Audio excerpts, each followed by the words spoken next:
So we're going to look at the master theorem next, which is a kind of cookbook method for determining the asymptotic characterization of a wide range of recurrence equations.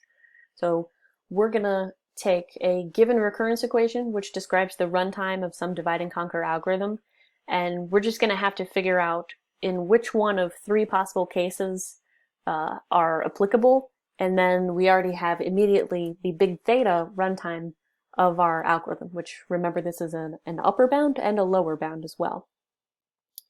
And we can do so without having to do any of the messy work of using a recursion tree and counting how much time we spend at different levels or what the height of the tree would be, or without using induction or iterative substitution. It's just kind of a clean method that we just have to figure out which one of three possible cases we're in, and then we immediately have what our running time is based on which case we're in. So before I give you the formal mathematical definition, I want to give you a sort of maybe an intuitive way of looking at this, and then I'll show you how that differs from the formal one. So the idea is we have this generic template of what defines a recurrence equation. And remember, we have here A is the number of subproblems for our divide and conquer algorithm. N over B is the size of each subproblem.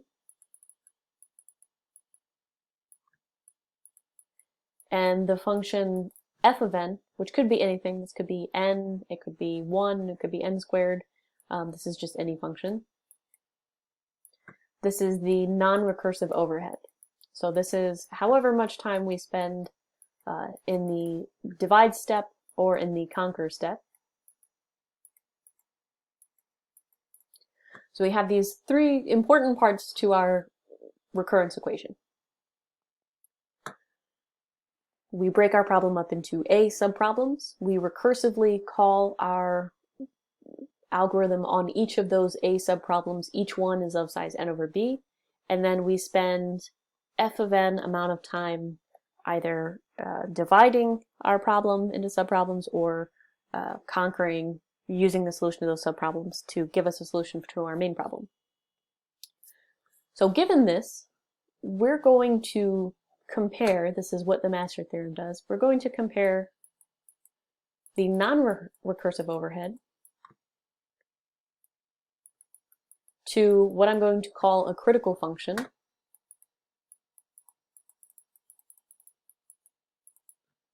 which isn't something that we're given, but it's something that we can calculate.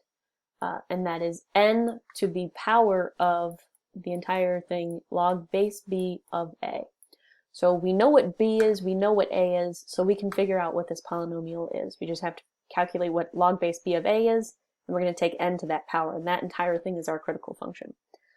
It will help for you to remember that, let me kind of put it over here because we're going to use this. For anything, if we have log base b of a, this is equal to, let's say, x, if and only if we have to take b to the power of x in order to make it equal a. So this logarithm is asking what power do we have to take b to in order to make it equal a. So just keep that in mind. Maybe write it down in your notebook if you have to. Okay, so the master theorem will compare these two functions. And we'll have essentially three cases that we have to consider. In one case, we have that f of n is smaller. It grows at a slower rate. Let me put it this way. Than our critical function. And in another case, this will be our case 3, that f of n is larger than our critical function, grows at a faster rate, that is. And not just smaller or larger, but kind of more restrictively here that f of n isn't just growing at a slower rate than our critical function, but it's polynomially smaller than our critical function. So I'm just going to indicate that here. So f of n is polynomially smaller than our critical function, or f of n is polynomially larger than our critical function. And you'll see the formal mathematical definition in a few minutes here. But if we're in either one of these cases, then according to the master theorem, this means that our running time is big theta of whichever one of these functions is faster growing. So we've got, in the first case, t of n is big theta. Remember, this is an upper bound and a lower bound. This means it's both big O and big omega. This is big theta of our faster growing function, which in this case is our critical function, n log base b of a. And in this case, our faster growing function is f of n, because f of n is polynomially larger than our critical function.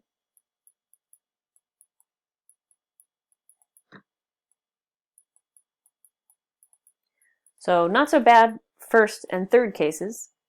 Either f of n grows polynomially slower or faster than our critical function, and then our running time is big theta of whichever one of those functions grows at a faster rate. Or, in the second case, we have that f of n is equal to our critical function,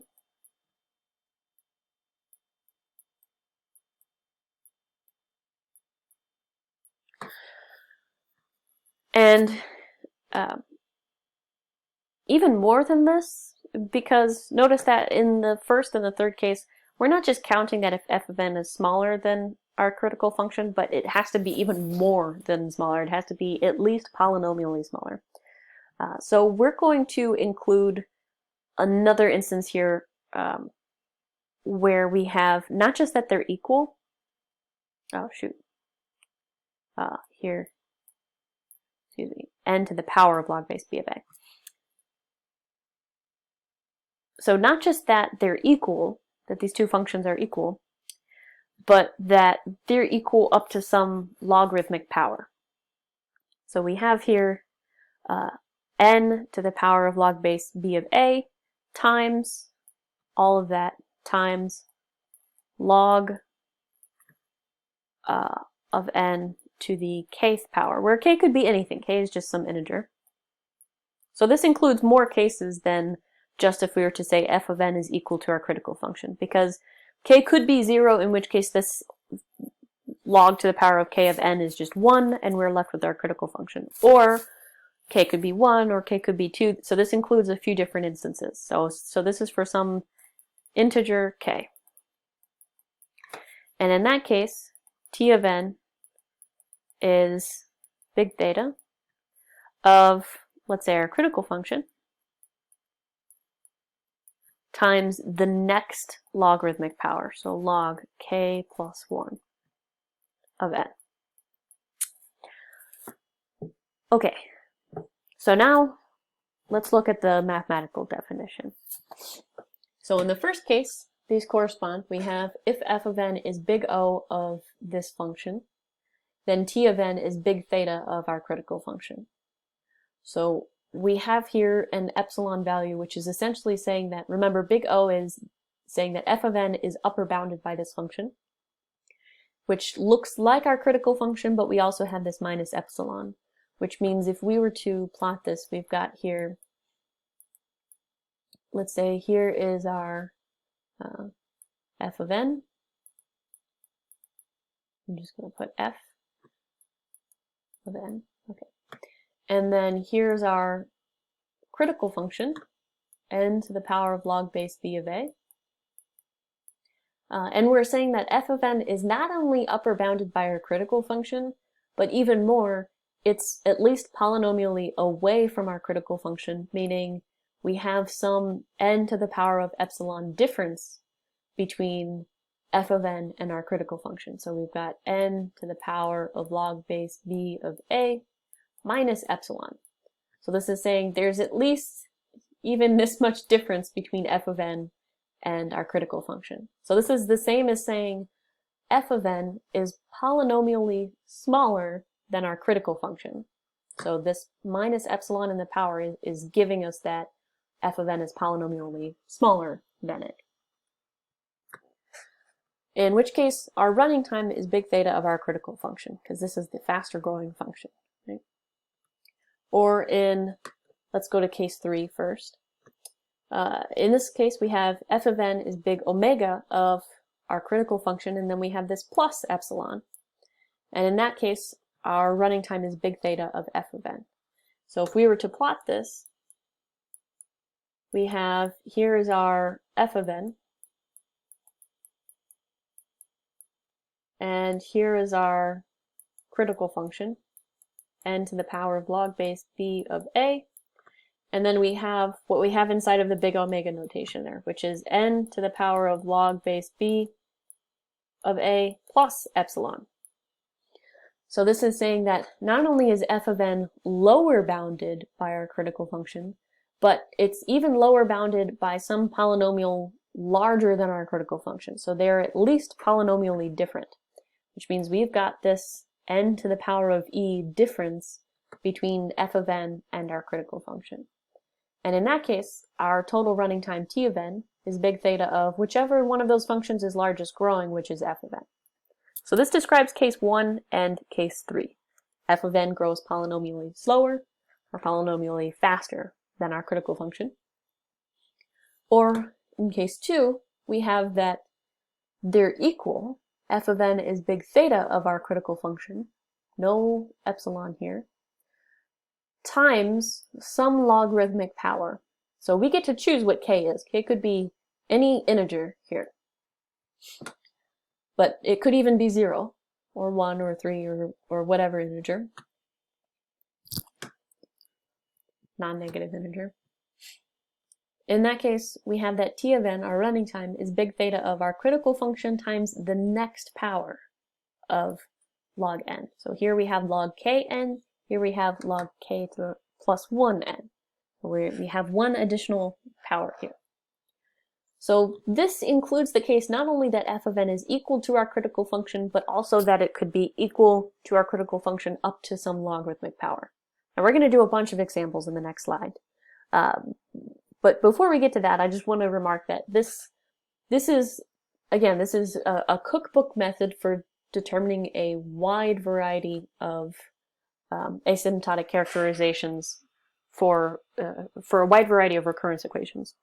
So we just have to figure out which one of these 3 cases we're in if our non-recursive overhead is slower growing or faster growing within some polynomial, or if it's equal to our critical function even up to some logarithmic power, and then we already have exactly what our runtime is, and not even just an upper bound, we have an upper bound and a lower bound. But this doesn't cover all possible cases. And there are some gaps where we don't satisfy any of these conditions, case 1, 2, or 3. So for example, we have to have that a, b, c, and d, that these are all integer constants. And we also have that in case 1 and in case 3, f of n must be polynomially smaller or larger than our critical function. And there are some cases where that doesn't apply. And then also what I've omitted so far is this last part of case 3, which is called a regularity condition. Now this essentially says that the amount of work done in the root needs to be at least as large as the sum of work done in the lower levels of our recursion tree. Now all of the functions that you're going to see in this class, and probably ever, will satisfy this regularity condition. It's actually quite tricky to even construct a generic scenario, an artificial scenario in which it fails. Now, there is a more general theorem called the Acrobasi theorem, which can be applied when the master theorem fails. But we're going to see a few examples of how we can use this in such a wide variety of recurrence equations in the next slide. So we have our recurrence equation, where we've got a subproblems, each of size n over b, and our non-recursive overhead is f of n. This describes the running time of some divide and conquer algorithm. And we've got these 3 cases. If f of n grows polynomially slower than our critical function, if f of n grows polynomially faster, larger than our critical function, or if they're equal, and even more if they're equal up to any logarithmic power. Then our total runtime is either theta of our larger growing function in the first and the third case, or it's theta of our critical function times the next logarithmic power of n. Okay, so let's see a bunch of examples now. So I'm going to keep this is everything what we had in the previous slide, just so that you can use it to reference. And I'm going to change the examples down here below. So let's say we're given the recurrence equation, and just assume this is, for small enough values of n, this is constant. But then for larger values of n, we've got 4 subproblems, each of size n over 2, and then we have a linear amount of non-recursive overhead. So we've got, let's put here our function f of n, our critical function n to the power of log base b of a. We're going to compare them.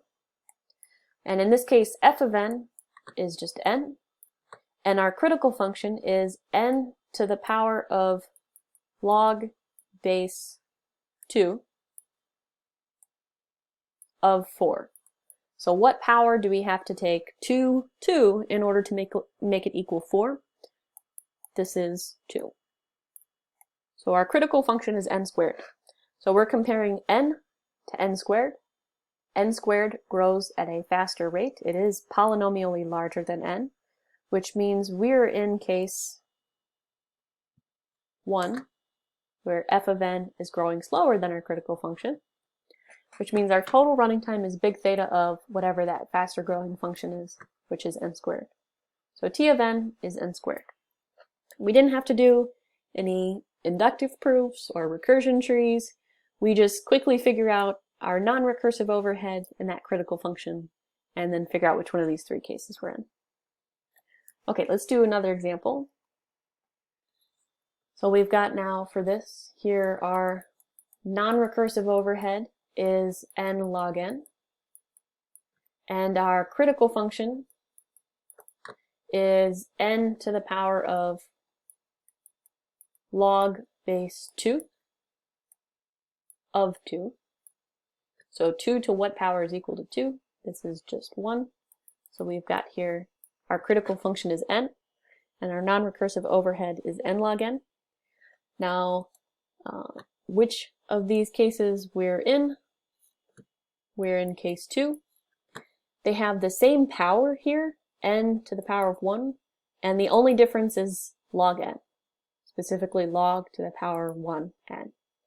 So how do we make them equal? By multiplying our critical function by log to the power of 1 n, which means our total running time is theta of our critical function, which was n, to the next power of log n.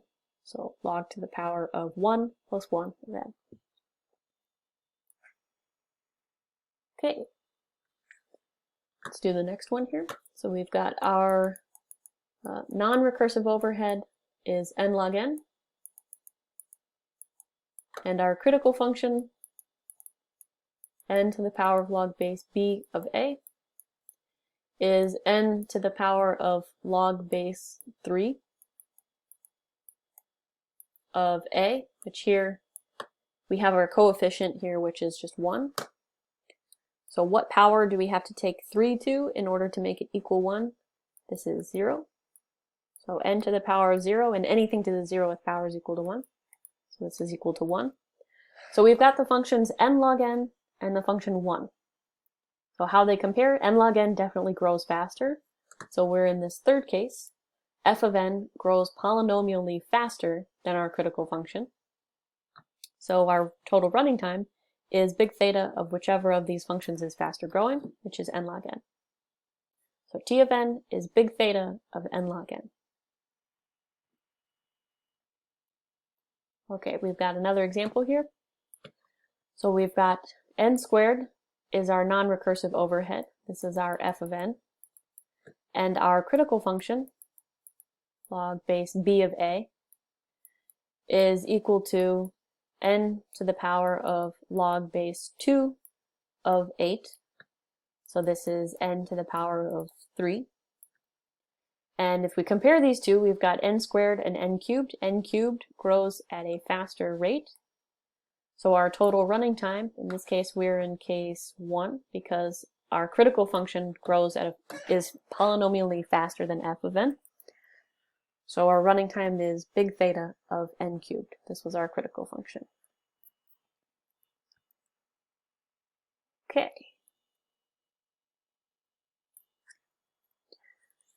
Now we've got another example. N cubed is now our non-recursive overhead, f of n. And our critical function is n to the power of log base 3 of 9. So n to the power of whatever power we have to take 3 to in order to make it equal 9, which is 2. 3 squared is equal to 9. So now we're comparing n cubed to n squared. N cubed grows polynomially faster than n squared, which means we're in this third case, and our total running time is big theta of whichever one of those functions is faster growing, which in this case is n cubed. Okay, let's do a couple other examples. This one you've actually seen before. This describes the recurrence equation for binary search, which you know already what its runtime is, but let's see why using the master theorem it has runtime it does. So we've got 1 is our non-recursive overhead. This is what we use to compare against that middle item to figure out if the item we're looking for is smaller or larger than it. And then depending on this comparison, we have our divide step.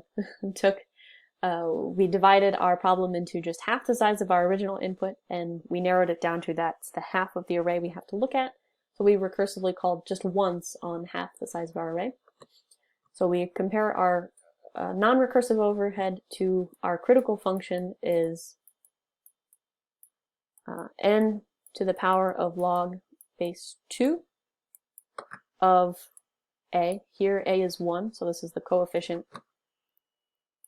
So what power we have to take 2 to in order to make it equal 1, and this is 0.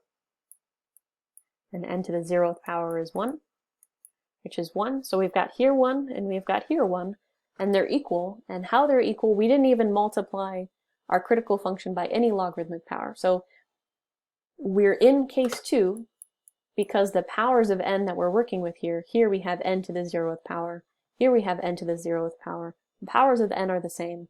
We just have to figure out, was there any logarithmic component to this? And in this case, there's not. Meaning, in order to make f of n equal to log base b of a, we multiply by log to the power of k of n, and to make these two values equal, k is equal to 0. So we don't have any logarithmic power here, which means when we put this in big omega notation, we're going to take the next power, so k plus 1. So we've got our critical function 1 times log to the power of k plus 1, which is 0 plus 1 of n, which is just theta of log n. Okay, so we are definitely correct about binary search taking theta log n time. Let's see another example. Another one which you've seen before, which is heap construction. So if you remember our bottom-up heap construction, this was we divide into 2 smaller sized heaps, each of size n over 2, and then we spend a logarithmic amount of time down heap bubbling to figure out where that root belongs. So log n is our non-recursive overhead, and then we can calculate our critical function as n to the power of log base b, which is 2, of a, which is also 2, and we're left with n to the power of 1, which is just n. So now we're comparing f of n to n. Now in this case, f of n grows polynomially slower than our critical function, which means our running time is big theta of whichever of those functions is faster growing, which is our critical function. So this is big theta of n. Okay, we have another kind of, now that we've done a few examples of this, rather than formally proving this, I'm just going to show you an iterative justification of this. So we could use iterative substitution again if we have anything of this form, we can repeatedly apply our recurrence equation in order to kind of come up with a sequence of, to obtain some pattern, just like we did with the iterative substitution slides. And then use that in order to obtain that it looks like if we were to repeatedly apply that pattern, that this is our formula once we get to a small enough sized input. And in fact, this is equal to, just from rules of exponents, this is equal to n to the power of log base b of a times the cost of running this on a small enough size input plus the following sum. Now, given this, we can distinguish our three cases from the master theorem as being that either our first term is dominant, so this was the case that our running time was theta n to the power of log base b of a. In this case, this means our steps are proportional to this one. Or in the second case, we have that each part of our summation is equally dominant. Or in the third case, that our second term here is dominant, and also because of our regularity condition, that this means that our total running time is theta f of n. We could also use a recursion tree to try and visualize this, and in that case, we can distinguish our first case as being when our steps are proportional to our critical function, that we're doing more work on subproblems than to divide and merge, which means that our execution tree is leaf heavy. Or in the second case, that our first and second term are proportional here, meaning that the amount of work we spend on subproblems is proportional to the amount of time we spend on the divide and merge. Or in the third case, that our second term is dominant, meaning our steps are proportional to f of n, so more work we spend on the divide and merge than on subproblems, which means we have a root-heavy execution tree. So again, the master theorem is just a kind of cookbook method for determining the asymptotic characterization of a wide range of recurrence equations. We just have to figure out which one of these three cases we're in, and then we immediately have the big theta notation, the characterization of our runtime.